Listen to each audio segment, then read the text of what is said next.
August 16th, the year of our Lord, 2005, and we just finished number 4. Number 4 together. Inside Man. That's right. He Got Game, Malcolm X, and started with Mo Better. The Mo Better makes the Mo Mo Better.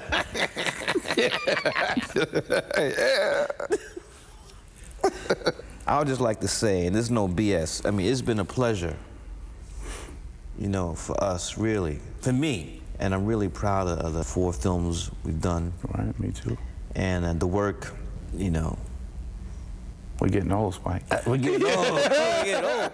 But the thing I want to say is that every day, Malcolm X just grows in stature. Right. I mean, like, that performance, I mean, I remember you said Spike, because people don't know. Denzel, Mr. Washington, stopped working on other stuff a year before. Right.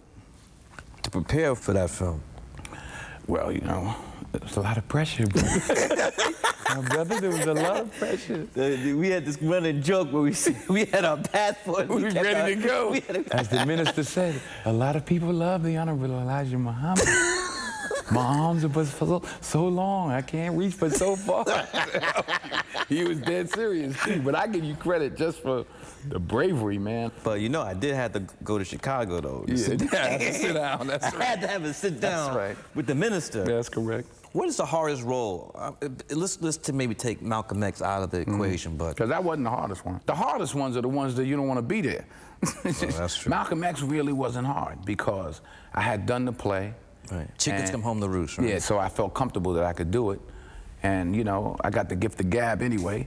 So I was cutting and pasting his speeches. You remember we were shooting one day out there and you just kept loading the cameras up. I just kept going. I was making it up. You weren't making it up, Denzel. Because no, I wasn't making it up. I was using pieces. I know, but even that, though, I was a witness to this.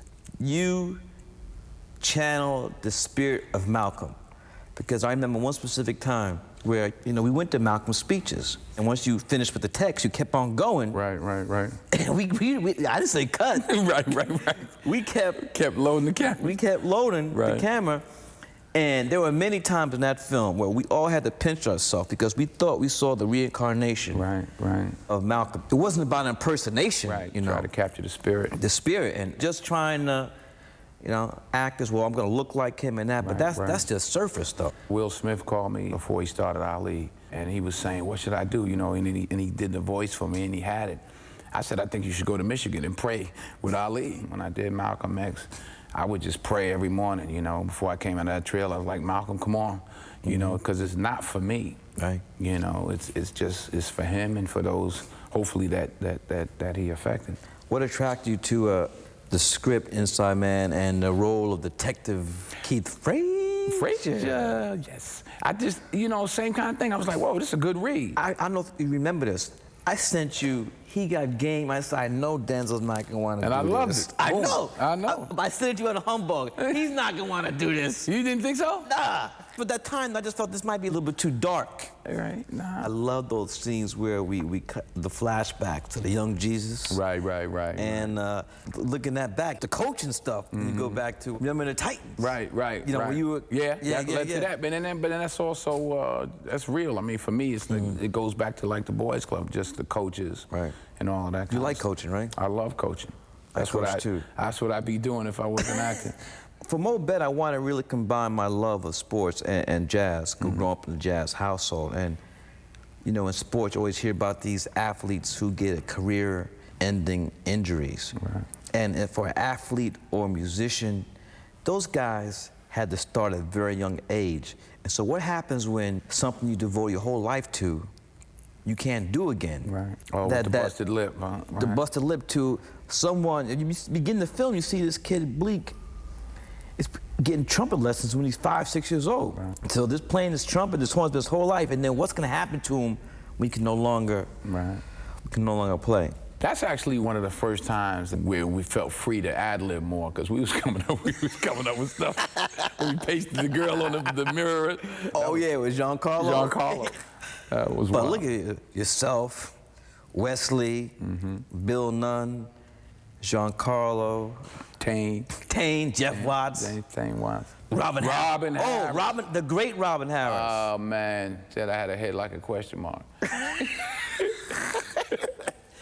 Yeah, Robin Harris is so funny.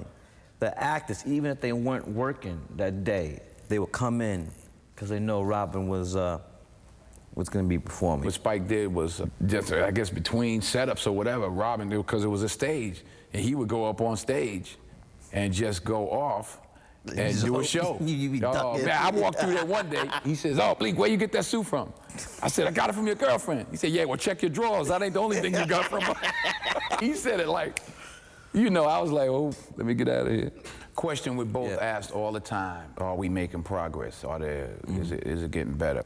I think we are making progress, but it's not progress across the board. I hope, hopefully one day soon, while we're still young, to get in one of those gatekeeping positions so we could be one of those people that has green light power, that has a studio job. Some of these studios don't even have any black executives at all. You know, we go to the studios, man, the only black people we see is the guy at the gate. Right. Let you in. And he won't let you in. You know, at the same time, yourself, Sam, Don Cheadle, Will, Eddie. Why do you think there aren't the roles for black women? Are we not writing them? Is that on us? I think we have to write them. Yeah. You know, and you got to give Miss Winfrey credit because, you know, she uses all her clout. She just did Zora Neale Hurston's classic Eyes Watching Gawahali. Right. Now she's getting ready to do Paradise again. She definitely can get stuff made. Hopefully, you know,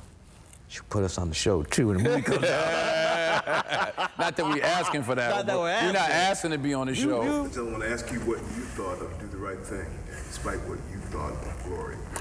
Do the Right Thing.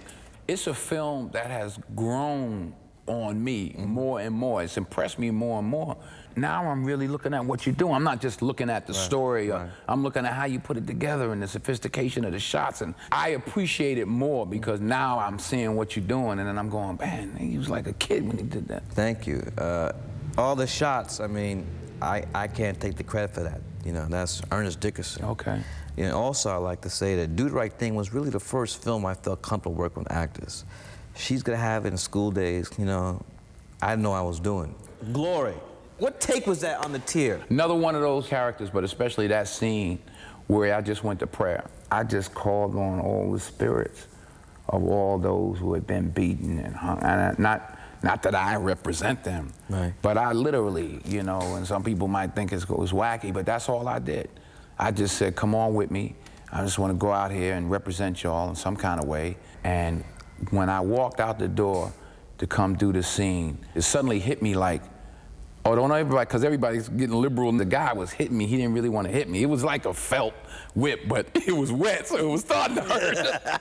So I was like, come on, hit me for real, like you mean it, like I stole something from you. It just wasn't anything I planned.